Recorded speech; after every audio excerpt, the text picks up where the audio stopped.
Patuloy po tayo. Amen. Welcome po ulit sa bawat isa.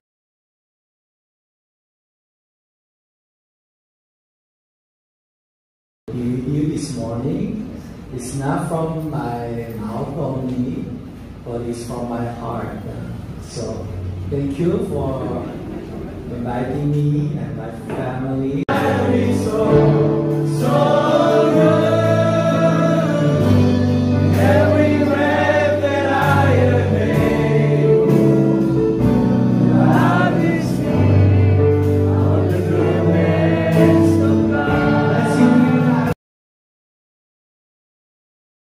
Ito, bigyan po siya ng maraming pagkarawan na darating sa buhay na punong-puno ng sigla, kalakasan at pagtatagumpay. In Jesus' name.